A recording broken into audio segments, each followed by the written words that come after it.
Morning everyone, அனைவருக்கும் வணக்கம். இன்றைக்கி தேதி பார்த்தீங்கன்னா 25 ஏப்ரல் 2026 சனிக்கிழமை. தினமணியில் இருக்கிற இம்பார்ட்டன்ட் நியூஸஸ் பார்ப்போம், சரிங்களா? ஓகே. ஸோ எலெக்ஷன்ஸ் முடிஞ்சதுனால தமிழகத்தில் தேர்தல் நடத்தை விதிகள் தளர்வு அப்படின்னு ஒரு நியூஸ் கொடுத்துருக்காங்க, சரிங்களா?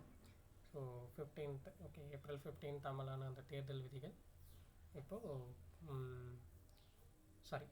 மார்ச் 15th அமலான அந்த தேர்தல் விதிகள் வந்து இப்போ தளர்வு செய்யப்பட்டிருக்கு. ஓகேவா? அந்த கோட் ஆஃப் கண்டக்ட் வந்து ரிமூவ் பண்ணிட்டாங்க, ஏன்னா எலெக்ஷன் முடிஞ்சிருச்சு.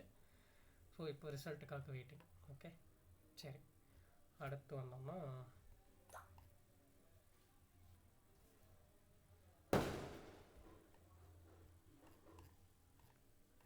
ஸோ வாக்கு எண்ணும் மையங்களில் பலத்த பாதுகாப்புகள் போடப்பட்டிருக்கு. ஓகே, இன்றைக்கி கம்மி நியூஸஸ் தான். இன்றைக்கும் எலெக்ஷன் முடிஞ்சிச்சு. ஸோ ரிசல்ட் வந்த அப்புறம் புதிய கவர்மெண்ட் பதவியேற்ற அப்புறம் தான் நமக்கு அந்த திட்டங்கள் பற்றின நியூஸஸ் எல்லாமே வரும். ஓகே, சரி. ஓகே, இங்கே பார்த்தீங்கன்னா தலைமை தேர்தல் ஆணையரை நீக்கக்கோரி மாநிலங்களவை எதிர்க்கட்சிகள் புதிய நோட்டீஸ் அப்படின்னு கொடுத்துருக்காங்க.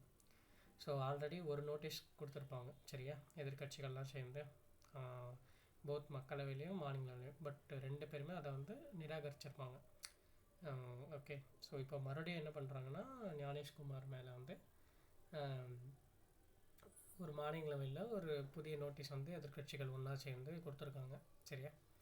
ஸோ இது குறித்து அவங்க நடவடிக்கை எடுக்கணும் அப்படின்ற மாதிரி சொல்லியிருக்காங்க. அது மட்டும் இல்லாமல் சப்போஸ் அந்த நோட்டீஸ் வந்து ஏற்கப்பட்டிருக்கு அப்படின்னா நீங்கள் வந்து ஒரு 3 பேர் கொண்ட குழு அமைச்சு அவர் மீதான குற்றச்சாட்டுகளை வந்து விசாரிக்கணும் அப்படின்ற மாதிரியும் ஒரு கோரிக்கையை எடுத்துருக்காங்க, சரியா?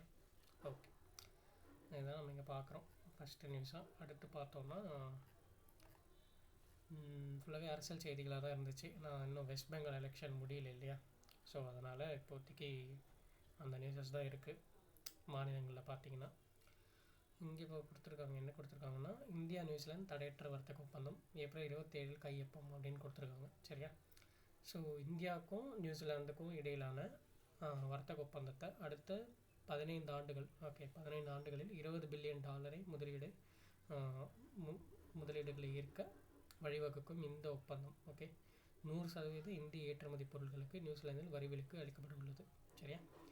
பட் சேம் தான், நம்ம பார்த்த மாதிரி அக்ரிகல்ச்சர் ப்ராடக்ட்ஸ், டைரி ப்ராடக்ட்ஸை இன்க்ளூட் பண்ண மாட்டாங்க, சரியா? ஸோ அதான் கொடுத்துருக்காங்க.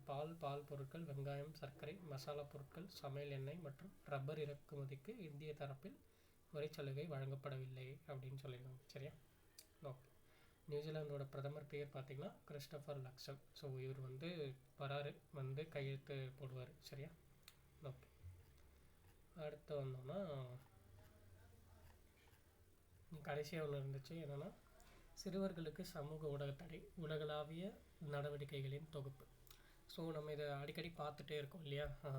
Social media ban for under 16 or under 13, அதை நம்ம பார்த்துட்டே இருந்திருக்கோம் இல்லையா?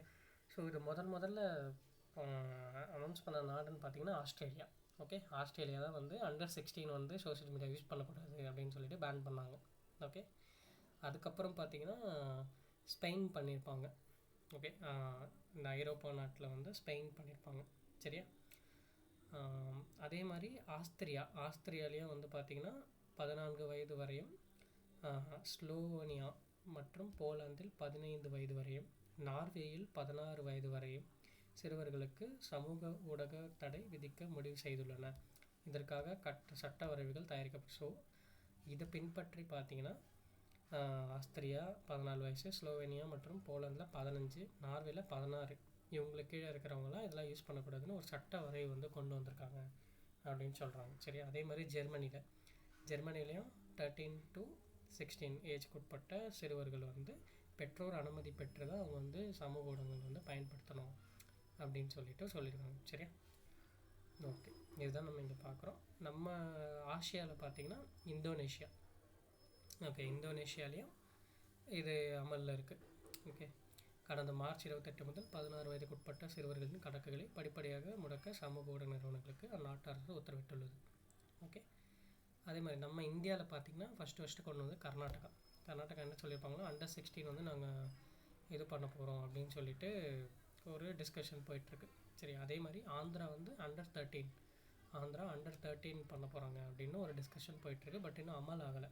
ஓகே, சரி, இதுதான் நம்ம இங்கே பார்க்குறோம். ஜஸ்ட்டு ஒரு நோட் மட்டும் பண்ணி வச்சுக்கோங்க எந்தெந்த நாடுன்னு சொல்லிட்டு, ஒரு ஸ்க்ரீன்ஷாட் கூட எடுத்து வச்சுக்கோங்க நீங்கள். சரியா? ஓகே, அடுத்து என்னென்னா